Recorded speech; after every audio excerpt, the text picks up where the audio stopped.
This Torah class is brought to you by TorahAnytime.com. You ready over here? Thank you for your patience. Good.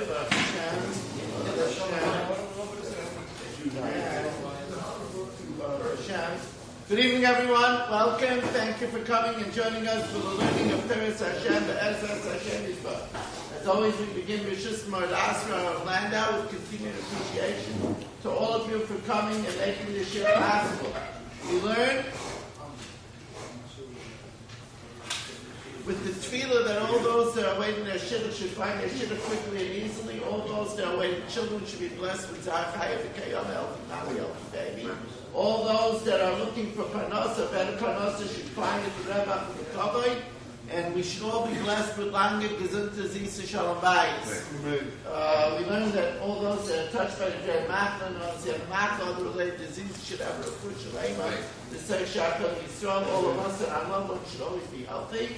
I'd like to thank the Gerasimans and Panzer families for all their help.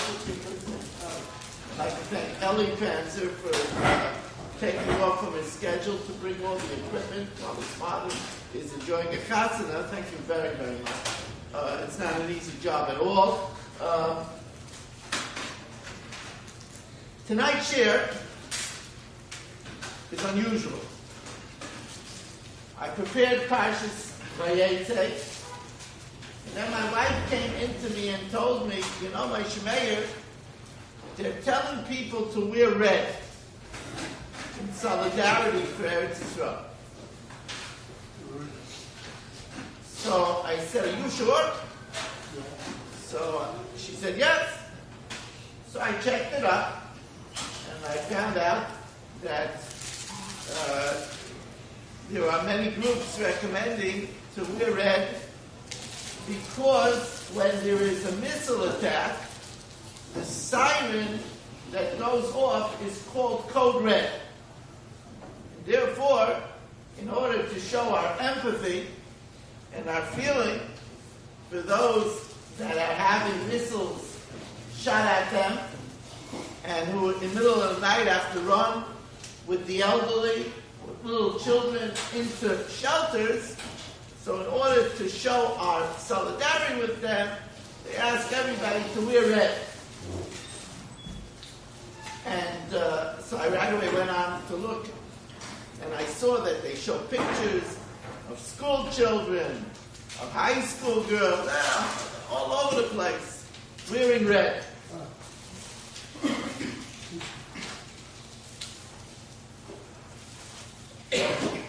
So at first glance, I said, wow, it sounds very strange. Right after learning the parasha of Asa, who came out bloody with his mother's blood around him, and the story of the red soup, and the fact that Asa is called Edom, Asa is called Edom, the dreaded Rome, and that we should show a sign of Jewish solidarity by wearing red, it sounded a bit strange to me. And then, there's another issue. If you open up Shulchan Aruch Yerdei, and you look at Siman Kuf Ayin Ches, now a lot of yeshivas don't learn Siman Kuf Ayin Ches, it's Hilchas Chukais Oidei Kerchavim. It's the halachas of the ways of the Gentile. So the Shulchan Aruch says, Ein holchin b'chukas Oidei Kerchavim. We're not supposed to go in the ways of the Gentile.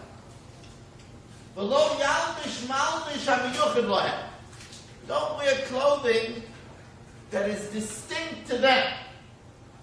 The Ramah adds, because there are stuff that are not also because of Chukas HaGoyim. Because they are also elebedavar shenogu by Oidei Kerchavim fritzes. If it's something that is brazen, has a hint and a taste of immorality.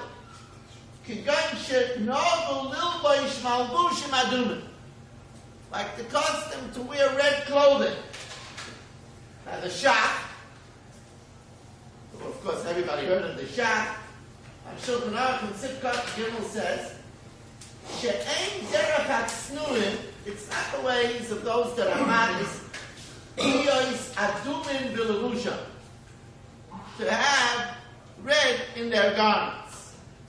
And he says that the Marik says, Mesiris b'yadeinu lahakid al levishas ha'edom l'bnei amein, that our people shouldn't dress in red garments. Now, on this, Rav Elyashiv said it's talking about bright red. Rav Shlomo Zalman Auerbach says that it's wearing red as an accessory, like Lamashal, a red trim, or a red bangle in the hair. So that's okay. But for a person to wear red, it's not the ways of the Yid. Ramesh has a famous tshuva where Ramesh writes it's not called chukas, I think, in Chavim. But red has never been the choice garment. Red was always the sign of showiness, which is the antithesis of Atznei Aleches in Hashem Alikeh. To choose that as the symbol to wear when Klal Yisrael is an Eis Tzara, it doesn't sit well. Especially if you look in the Shevet Tzion, Rav Mustafi, who writes that red is Ma'oras Hadinin. It awakens judgment, which is certainly not the thing to do at the time of a tzara.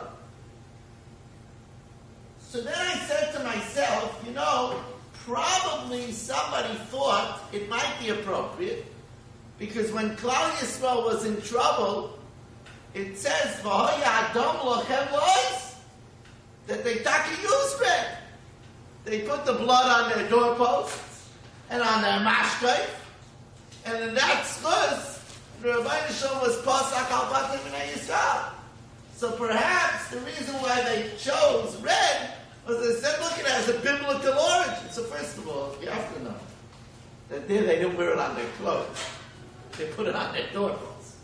The difference between putting it on a doorpost and putting it on your door. But the difference is much deeper than that. Because the dam that was put on the doorpost was the dam that represents Mesiras Nefesh.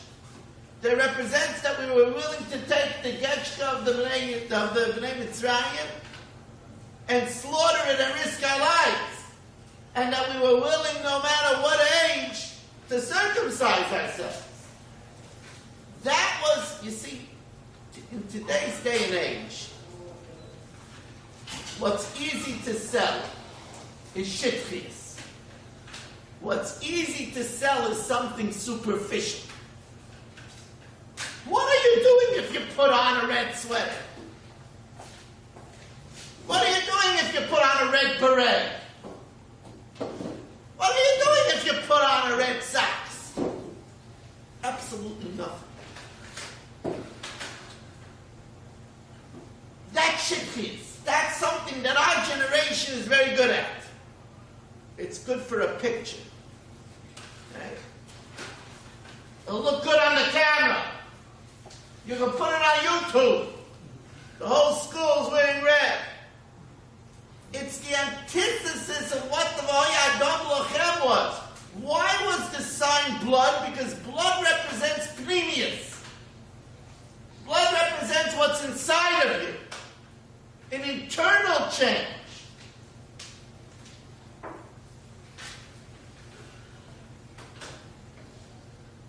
As a matter of fact, that's why when Esav was castigated about the red soup, he was ready to sell the B'chaira, which is the spirituality of the Avodah, of the firstborn. He was ready to sell it for the red soup, for the superficial red soup, the color red. That's why red represents everything that's not Jewish.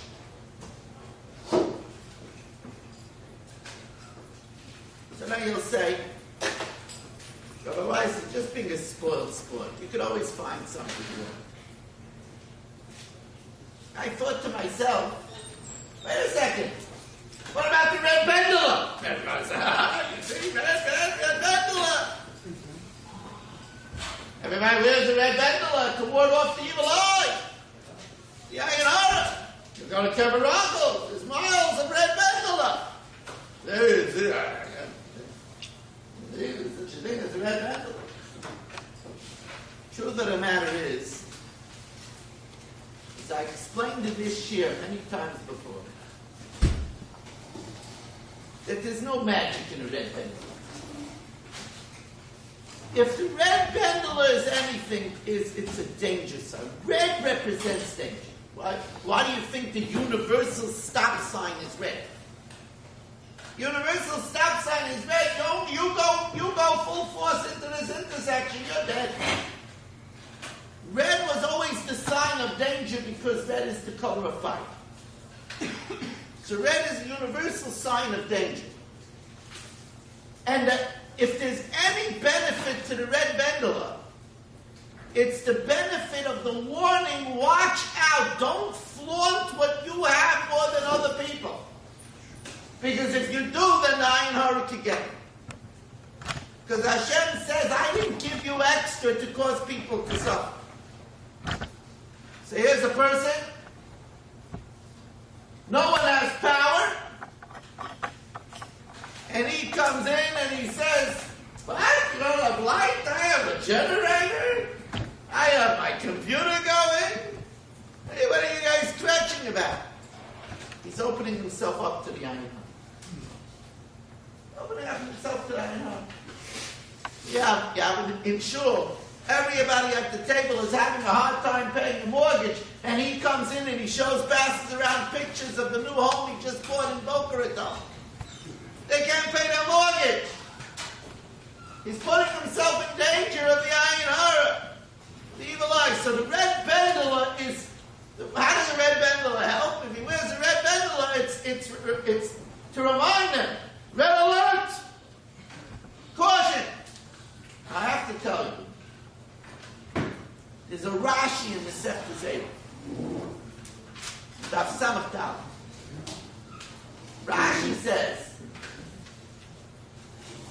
that if somebody is malzik b'nichsei hager, the thing is that if a ger dies and he doesn't have any children, so he doesn't have any ocean, he doesn't have any years, so his property is up for grabs. First come, first served.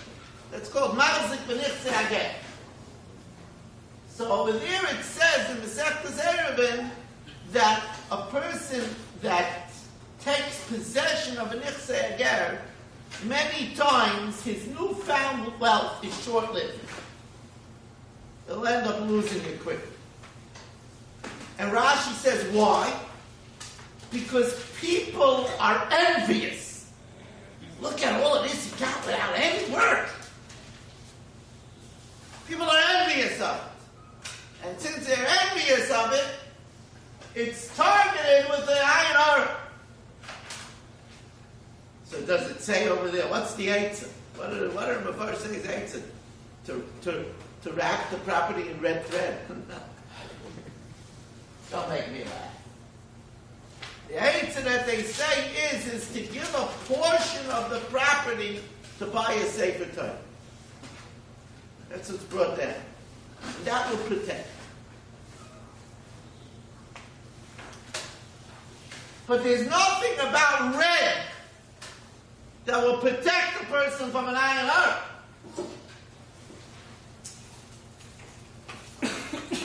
You're from the Shevet of Yosef, so then you're protected from Ayin Hara. You know why the Shevet of Yosef was protected from Ayin Hara? Because whenever they pointed out that Yosef had some special kindness, they came to Paro and he said, he's the one. He knows how to interpret dreams. So what did Yosef say? Biladoy. It's not me. Elokim Yanes. Hashem will answer the dream of Paro. It's Biladoy. It's not me. It's not me. He deflected it from himself. He deflected it. That was the opposite of making himself vulnerable to an ayin hara. He deflected everything. Miladai, it's not me.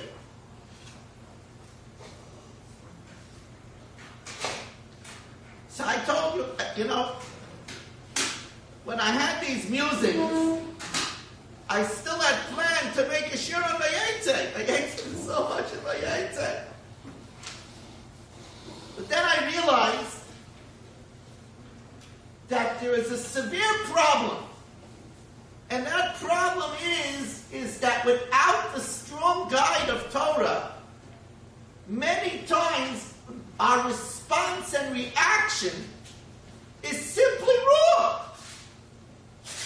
I mean, there's such an opportunity for a response, but to wear red is not the response. You ask parents that tomorrow every child should bring in special money for tzedakah, and then you have thousands of children giving tzedakah tax on the mothers. That's a response. That's a Torah response. To tell them that they should put on a red sweater, that's a response. The Bnei Yisrael read that Tmoras Adinim, read that it says, the Ramah says that it's not what we wear. That it's not Mekubal B'Ameinu. That's what we do to show solidarity.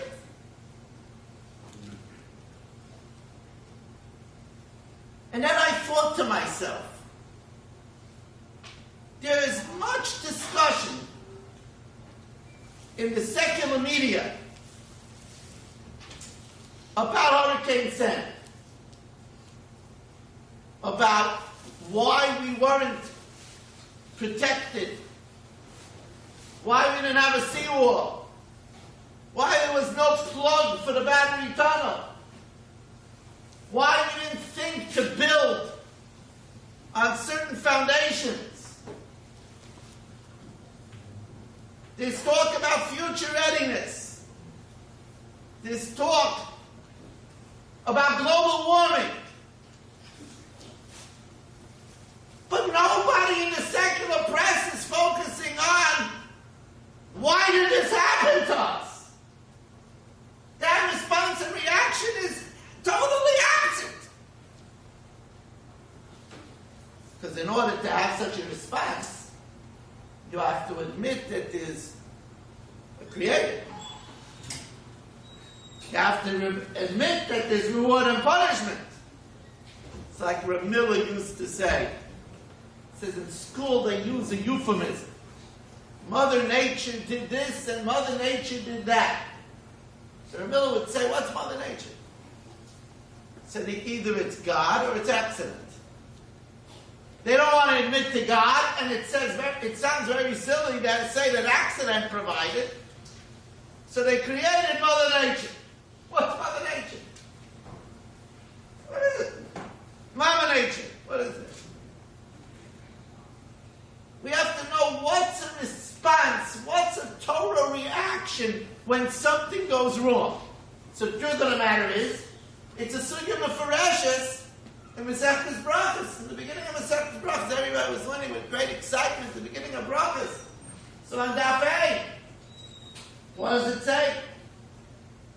What does it say in the Gemara? In Roya Adam She Yisurin Ban Alav. If a person sees that suffering is coming upon him, upon her, what do? She said, what do you mean, what do? You figure out if you're taking the right kind of vitamins. Right? They say horseradish is 10 times better than broccoli. Right? What do you mean? You got to go to the gym and work out. Come on, doesn't say that. In Roya Adam, she is soon and born all over your fashbesh by myself. A person has to take stock. Make a cheshbon on nefesh. Say we need to change something. Take another example. Mishim is a nice of it some tummy. Somebody doesn't have enough money. Why doesn't he have enough money? He doesn't have enough money because he's a bachman. Why doesn't he have enough money? I know people It's amazing to me. You have two families, both with 8 children, both making the same amount of money. One is in gehackte Tzos, facing foreclosure, and the other one is fine. What's that? In Roya Adam, in Mishim, in Zainoisim, in Tzimtzanim, what's a Torah response? Yasam Ehem Tzedakah. That's what the Gemara says. There's a famous... Yes. There's a famous Maimer Chazal. Famous Maimer Chazal. Melech Momon Chos. Melech, not king, but salt. Melech Momon Chos. Salt in the olden days was used as a preservative. They put on heavy salt to preserve. Melech Momon, the preservative of money is chaser, it's to give it away. It's to be missing. They say a Rebbe is in the Haggadah that we dip the karpas into the melech. So they say karpas is oisios kesef reish. Reish is rosh, the poor. Give money to the poor and then you dip it in the salt because that's what preserves it. The karpas is oisios kesef and reish. Reish is rosh, the poor. Give money to the poor and then you dip it in the salt. That's what preserves it. A person will never lose out from giving tzedakah. So that's a response, a Torah response. A person says, what am I going to do? I just can't seem to make it. So a Torah response is to give tzedakah. That's a response. We have to know the right response and the right reaction. Because we see in the world when there's the wrong response, it's terrible. It's terrible. Look what happened at the time of Vespasian, the time of Romans. Right? They were under siege, and the Rabbanim said not to fight. We can't win. The Baryonim says, fight! Fight! God will be with us. They're wicked Romans. But the Rabbanim said no. So they burnt down the storage houses. There was a famine, and it was the end of Yerushalayim.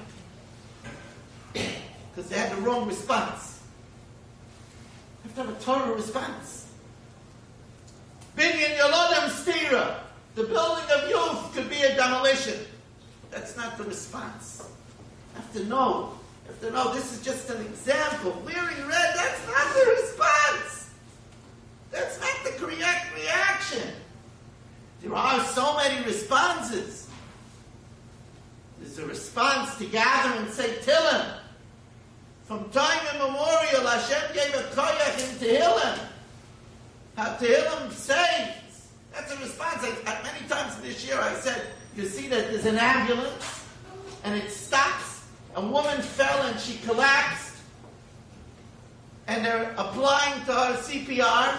And there's a crowd of people standing and gaping. Here they ripped open the woman's blouse, and there's a crowd of people looking. It's a mob mentality. That's not the response. First of all, the response is to turn away. If you're not a paramedic, if you're not an EMT, what are you looking? But second of all, what does it help? The person that's there is embarrassed, ashamed, worried. You're hurting, you're getting in the way. The response is grab a Tehillim and say Tehillim. Grab some money and give tzedakah. Of course, the ultimate response is to learn more Torah. Because it's Megan and Matzlach. It's Kisris B'fnei HaParaniyos. It's a shield before retribution. You have to know, this teaches us, you have to know what's the right response. After all, it says, we just learned in last week's parasha, that if HaKol Yaakov, if the Kel Yaakov is busy in the base of Medrash, that stifles the Yadayim Yidayim. They say that HaKol, the first HaKol is Chosavav. So they read it, hey Kel Yaakov. If the Kel Yaakov is weak, then Yadayim Yidayim. But if not, there's no Yadayim Yidayim. Others say, explanations. You have to know response. Response and reaction. Give me another example. We don't gloat over the defeat of an enemy. We don't sit around watching the news and do a kazatska when we hear that the Arabs were killed. That's never the way of Jews. It's never the way of Jews. Never the way of Jews. We could say that it heightens our emunah. Shilumas Rishon Tira. We see the downfall of the wicked. It strengthens our emunah. But we never celebrate. Not like the Arabs. They make a party. They killed 6 spies, and they're dancing in the street. That was never the way of Klal. It's foreign to Klal Yisrael. We're Rahmanim and Rahmanim. When we have a Yom Tov, it's Chanukah, Chanukah Chafei. We don't talk about the defeat of the Syrian Greeks. We rested. We escaped. That's our response. We never dance about the downfall of our enemy.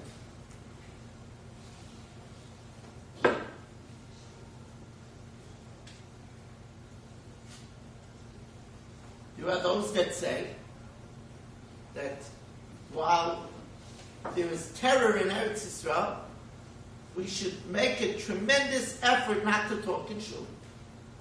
From the time of the Taisis Yontiv, when he said that terrible Khmelnytsky massacres was because of talking in shul, to the fact that they said that the Svardim escaped intact, Kamat untouched by World War II, by Hitler, was because of their Kedushas Beis HaKnesses. The fact that it cited the pasuk Hashem Yolochem Lochem V'atem Tacharishon. Hashem will fight for you when you are silent. So you want to do something.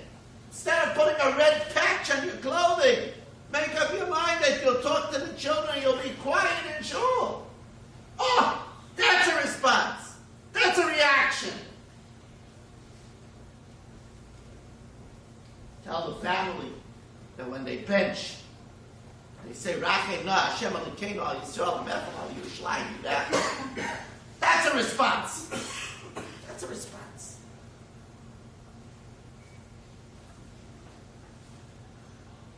Now,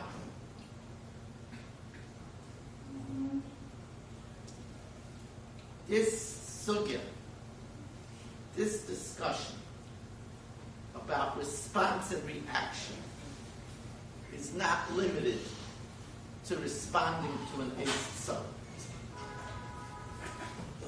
It is the challenge of humanity in so many areas. How does a person act when somebody gets angry at them?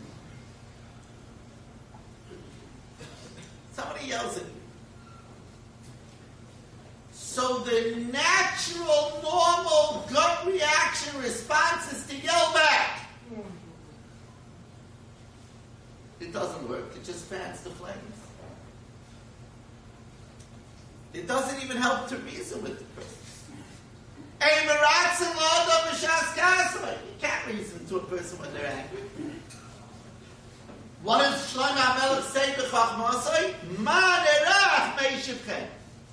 A soft answer, a pleasant answer. Not a condescending. People make a mistake. They think it's a condescending answer. A condescending answer is oil in the fire. No. A pleasant answer. A soothing answer. I hear what you're saying. I know how you're feeling.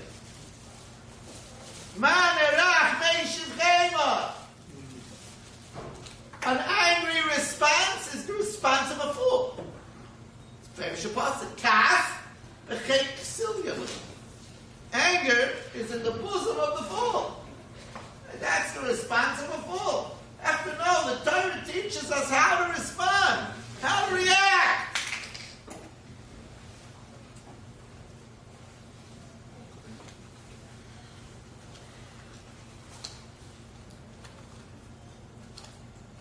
You hear good news about someone. Your friend made a shidduch. You have 2 daughters at home that not getting a phone call. Your friend made a shidduch. If you're not schooled, if you're not tutored in a Torah response, so then your response will be a response of jealousy. Why him? Why not me? It's not fair. Well, where does that get you? Rekavat somois kina. It's the rot of the bones jealousy. That's where it gets you. That's where it gets you. Rekavat somois kina. That's where it gets you. What is the response? Like the Vayaitzay writes, the response is, I'm going to be delighted about my friend shidduch. Because if I made a shidduch, I would be delighted, so I should love my friend like myself. So when I'm happy, says the Vayaitzay, when I'm happy about my friend's shidduch, I'm being mekayim the mitzvah of after kamaycha. You hear that your friend is going for vacation for 2 weeks to Florida. Oh, I'm going vacation to Florida. I can't even pay the electricity. He's going to Florida. That's not the right response. The right response is, I'm very happy for him. He's able to go. That's why it's an opportunity of after which is that klal gadol b'Torah. Hillel said to the guy, that's kol Torah kula, v'ida perusha. Your friend has good news. That's opportunity. Nice. That's Torah response. We have to learn what the Torah response is. Just like when we say Tillim, or when we say in our Shemona Esrei, you didn't have Mariyah, you're going to say tonight Shalom Rav. Shalom Rav. Pray to Hashem that in the middle of the night, residents of Ashdod, Ashkelon, Sderot, shouldn't be woken up and have to run into bomb shelters. That's the way to daven. And it's the fulfillment of a prophecy. When the first Arab Yishmael was given his name, in the name was Yishama Kel. The Arabs will cause that Kel, calling out to Hashem, will be heard. They will predicate the need to daven. That's the Torah reaction. Not really ready.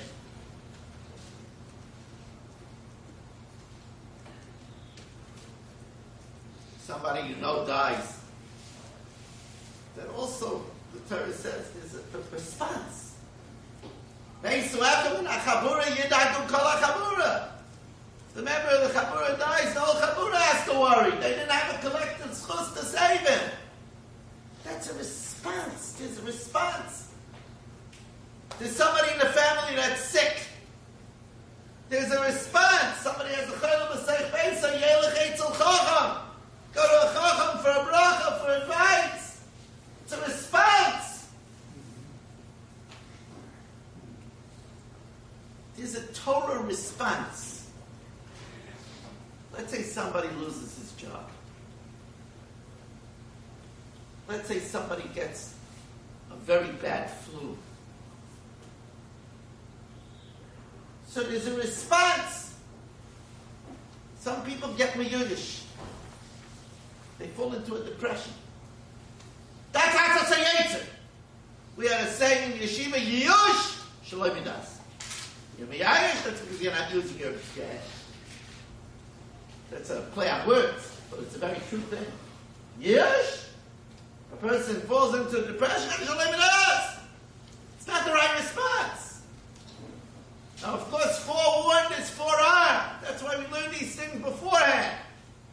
You see somebody your age getting sick, so you get frightened. So you have to know that worry in general is not a good thing. Worry in general. I remember my mother became pregnant when she was 45 years old. And She hadn't had a child in 11 years. And in those days, it was not common for a 45-year-old woman to have a baby, and all the doctors told her there's a very good chance. You know, they have statistics. Maybe won't be healthy. She won't be healthy. So I remember I went to Rav Moshe, who was still alive at the time, and I asked him, I said, my mother is worried. I asked my brother, and I said, my mother is worried. So Rav Moshe said, not that I should tell this to my mother, but my mother said, Rav Moshe told me, was helps to die. What does the worry help? Non-productive worry is no good. The Gemara says, Daida could break half the constitution of man. Or like I once told you, Daida has all the letters of the beginning of the Aleph Beis. Aleph, Gimel, Dalet, Hey, just missing the Beis. Because if the Beis of B'tachon is missing, then you have Daida. It has all the letters. Aleph, Gimel, Dalet, Hey, it's missing the Beis. The Beis of B'tachon is missing, then you have Daida. Daida is the wrong response. But yet it says, Ashrei Adam B'fachei Tomen. Fortunate is a person who's always fearful. That's productive work. You have productive work. And you say, you know what? I see what happens to that person. I'm not going to smoke. That's productive worry. You see that person got into an accident, so you said, I'm never going to text and drive. That's productive worry. Or you say, you know what? I better say Tfilas Haderech with Kavanah. I better check my mezuzahs. That's productive worry.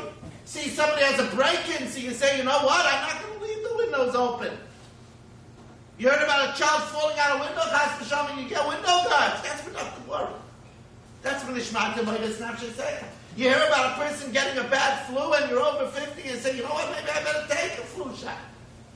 That's productive worry. That's a Torah reaction. That's a Torah response. See somebody choke, and you say, you know what? I'm not going to talk while I eat. You know what? That's a Torah response. It says. Even by the Seder, we only could recline one way because we don't want to choke. That's productive worry. It's a Torah reaction. It's a Torah response.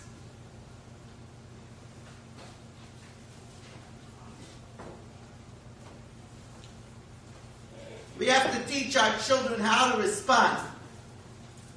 When they're in the schoolyard and they see somebody bullying somebody else. There's a total response and a reaction to such a situation. So, you know, the gut reaction is, it ain't my problem. I got enough problems. And you know what? I'm not getting involved. Next time they might pick on me.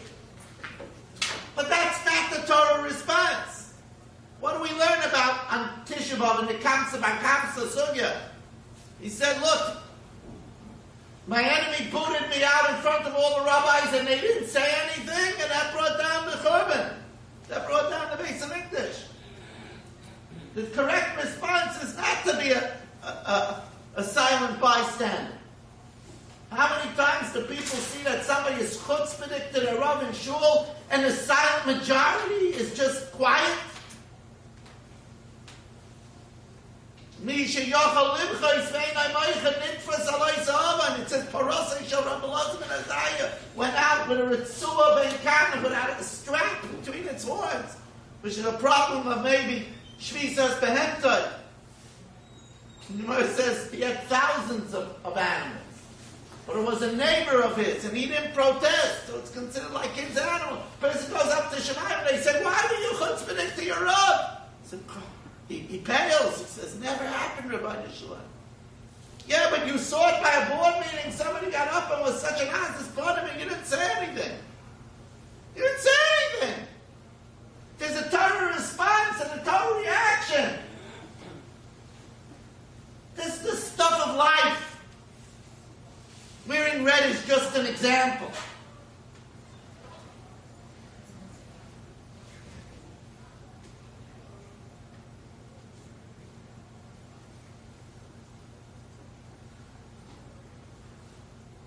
We know we hear stories in the Gemara of women that lost a child and they cried too much.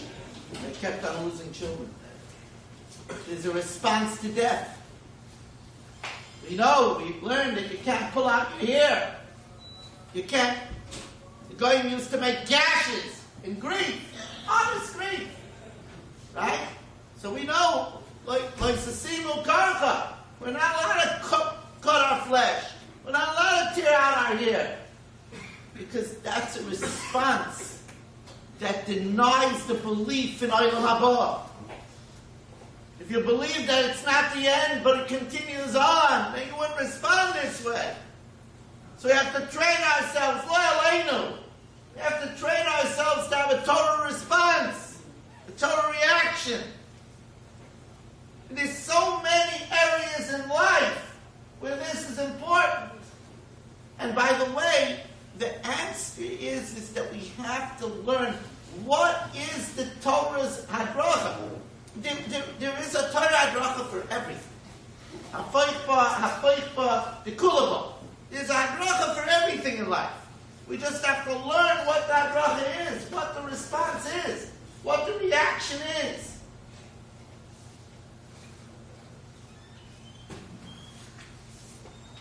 Somebody hurts you. Somebody does something not nice to you. So there's all kinds of responses that are wrong.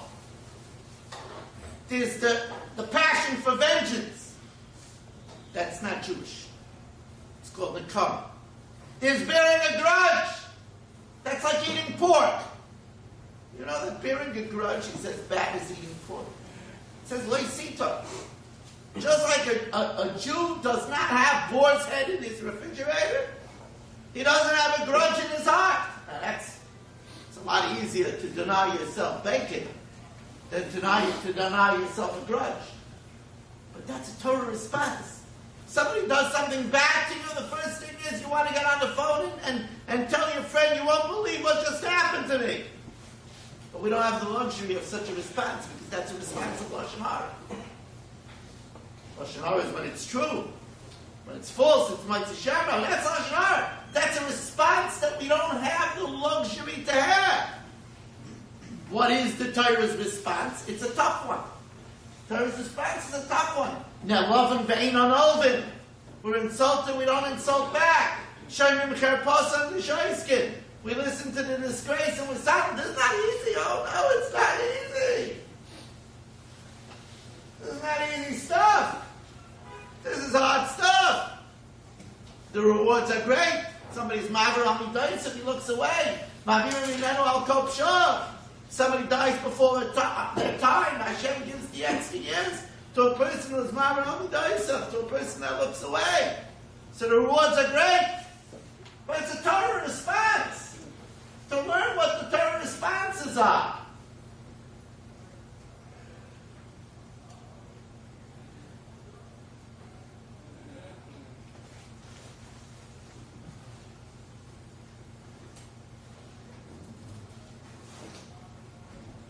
Now, I'm not saying that a person should be a punishment at Tzibah.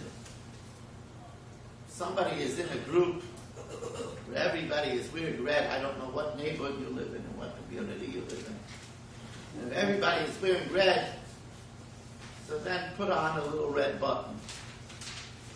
You know, wear a red band on your watch. I don't want people to be a punishment at Tzibah. That's never a good thing. But it's not the Torah response. It's not what the Rebbeinu Shalom wants from us. Especially not red. When the Shach says it's the way of those that are humble to wear black. It's the way of people who feel that they need to do tshuva, to be mesatei b'shchayrim. To show solidarity. If it wouldn't be such a serious time, it would be laughable. Be laughable.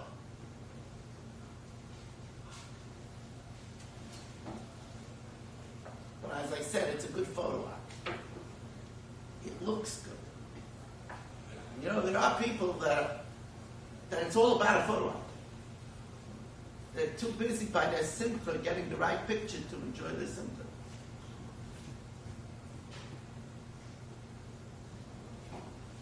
Now, when we talk about response and reaction,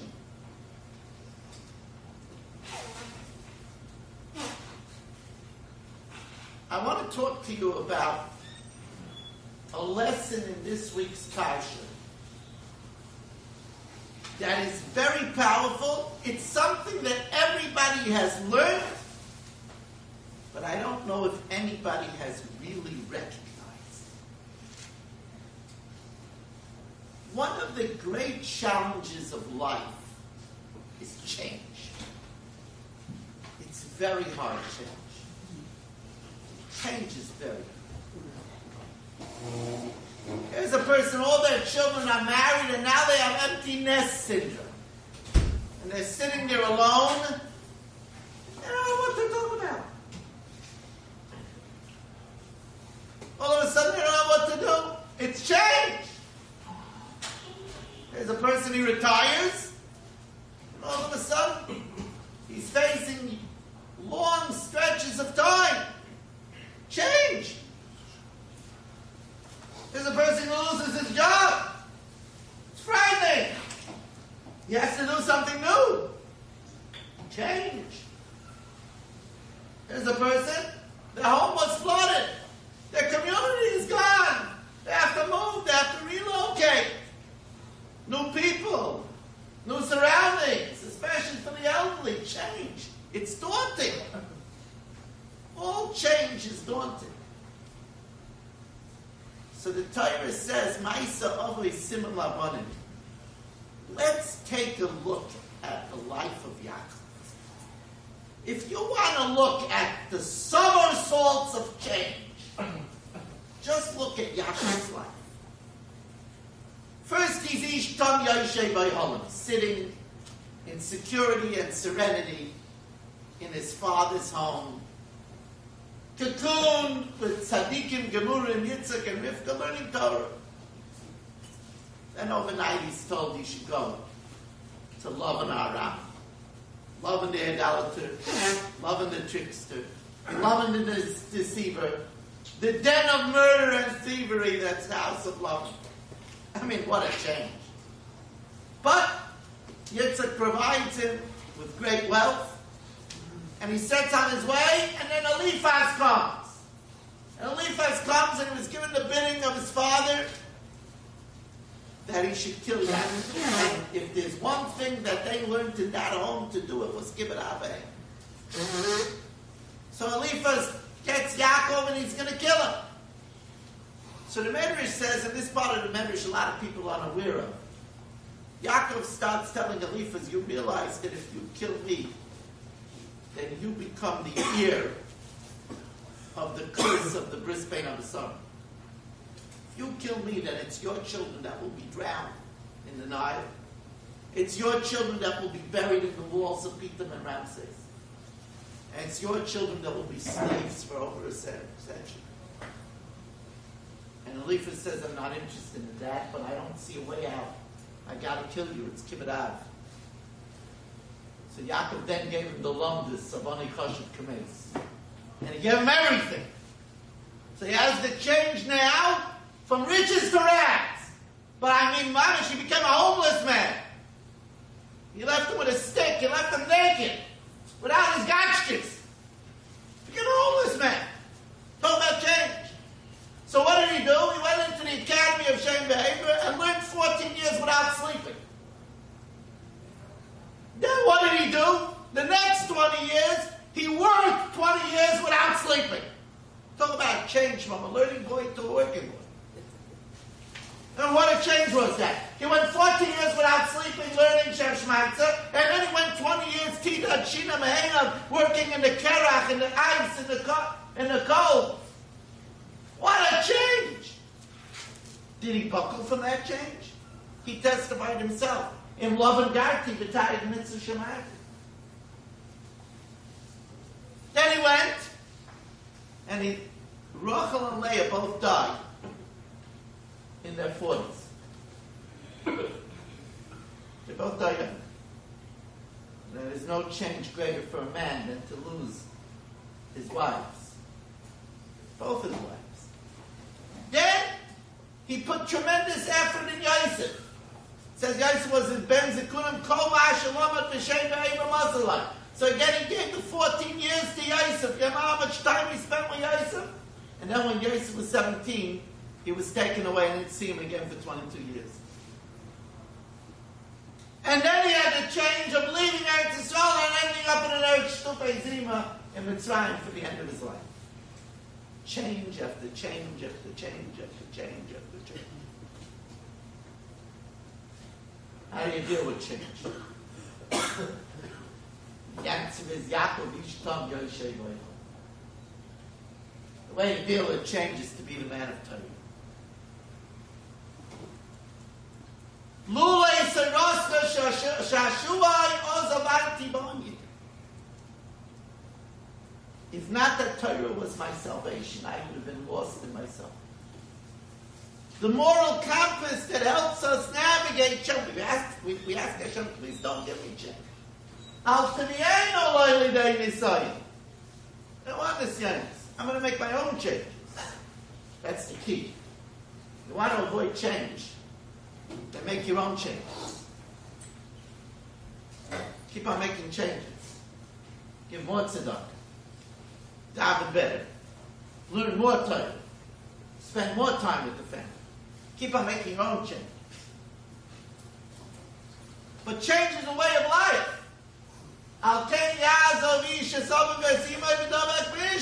That's a change. Marriage is a great change. Change is a way of life.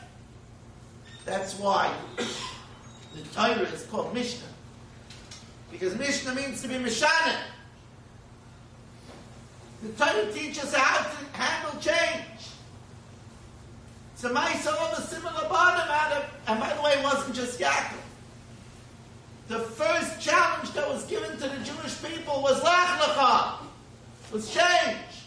Lech Lecha me'atzcha v'latzcha v'beis avicha. It's change. Leave everything. Leave your homeland, the security of your home, your city, the ways that you're used to.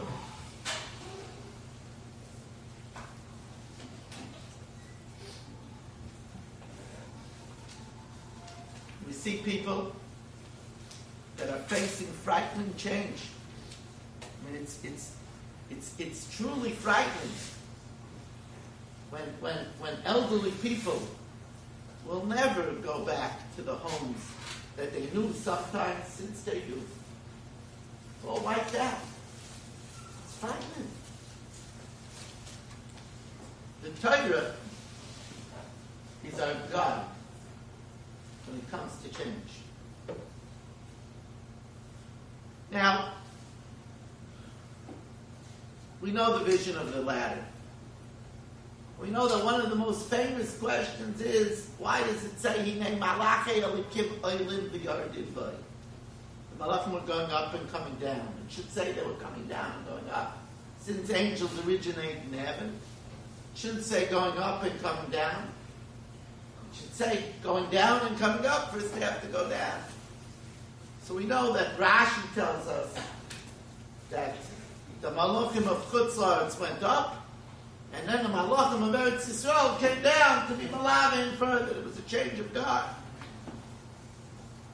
You know, the Zohar says that Sulam is B'Gematria Kel, and it's telling us the great way for a human down here to connect with Hashem. The ladder is connectivity. The way to plug in the modem with the Rebbeinu Shalom is Tefillah. And the Malachei Elikim Oilim V'Yardim V'Y is when we daven, we create Malachim that bring up our Tefillah, and then other Malachim come down to execute our requests. So that the Zohar says is Malachei Elikim Oilim V'Yardim V'Y. You know that there are others that say that the Malachim were punished because they said, Mashchisim Anachnu, we're going to destroy. You're going to destroy. You're going to destroy. So they were banished. So when Yaakov saw the dream, they tried to go up, but they were sent back down. That's the Oilim, the Oilim. But I saw in the Sefer Mosik Me'or, I saw such a profound shot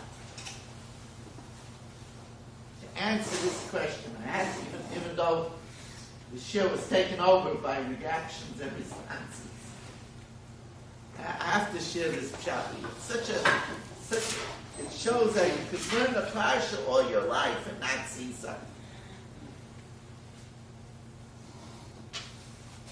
We know that up and down is relative. So everything is relative. You know, you'll say that the Mizrach Band is the chosh of a place in the Beis Medrash. But if you go to Torah V'das, Rapam used to sit right by the Bima. It's not the Mizrach Band, it's where Rapam was sitting. That became the Mizrach Band. It's relative. So why do we think that heaven is going up? Well, that's because the Kisei HaKavod is in Shemayim. But in this dream, where was Hashem? Hashem was at the foot of the ladder. It says Hashem needs him up. So then what's going up? Going up is coming down. Because Hashem was at the foot of the ladder. So when it said Malach Elikim Island, what was the island? Coming down. What was the Yardim? Going up. Because when they were going up, they were leaving Hashem's presence. The Taka was the right order. It was Malach Elikim Island. The Taka came down from Shemayim, and that was Aliyah because Hashem was standing at the base of the ladder.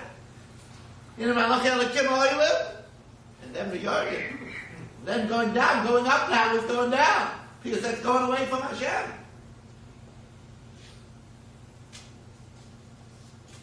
Sometimes in life, people think that they have an aliyah, and it's really not an aliyah. There's a person who goes to learn when his wife is sick and she needs help with the children. You think that's an aliyah? That's a yerida. You have to know. You have to have the right compass. Sometimes what you consider an aliyah is really a yerida. Sometimes what you consider a yerida is really an aliyah.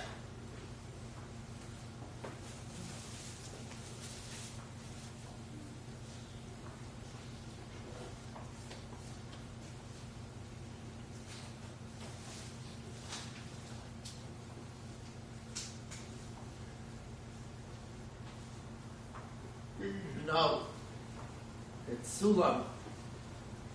It's the Gematria Mama. And it's the Gematria Oni. The Gematria Money. It's Gematria Power. Both can lead to an Aliyah or a Yuri. Very, very, very dangerous business. Person has money. We know by Yishman, Yeshua, and Vayiva. Yeshua becomes fat and they kick. You have money. You don't need Hashem. You're self-sufficient. That leads to all kinds of problems. Person has money, he thinks he knows all the answers. He's successful. Nobody can tell him what to do. Sometimes his wife can't deal with him. He's a tyrant at home. What do you mean? He's a business tycoon out there, and she argue with him. Money could cause a great yerida. But money could cause an aliyah too. Ooh, money could cause an aliyah.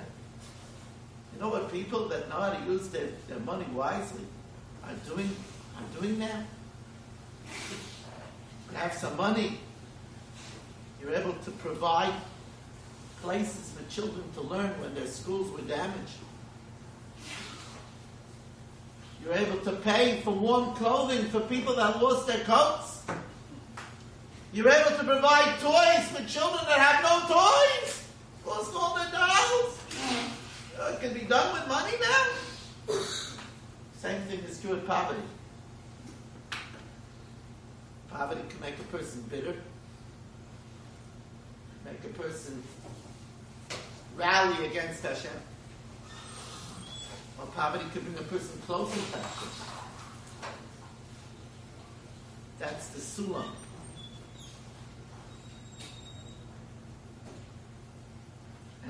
see that money goes up and down.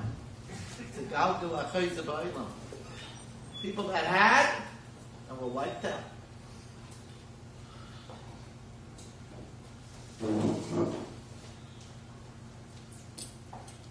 So we'll end in the way we started. Wearing red is superficial at the very best.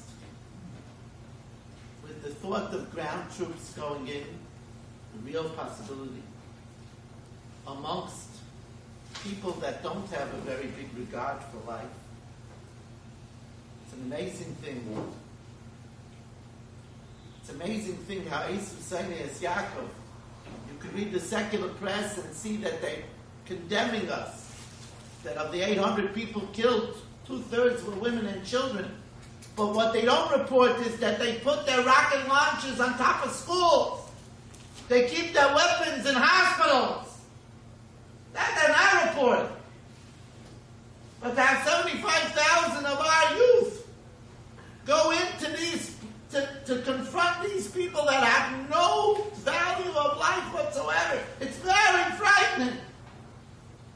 So yes, we should daven. We should give tzedakah. We should learn more Torah. We should say Tehillim. In our joint effort of solidarity with Acheinu B'nai Yisrael, Hashem should bring the Yeshua and the Biaskel Tzedek and Perav Yameinu. Amen. But the Marav over here will be at 11:15. We will try to get some CDs ready, but you have to be patient, as we're short-staffed over here. Hanani Melekashom, Arotzak Rishbaruch, Zakrik Yisrael, the Fikr Gibel and Torah Mitzvah, Shinem Ali Bechovetz, Matzitka Yakut Torah B'Yad.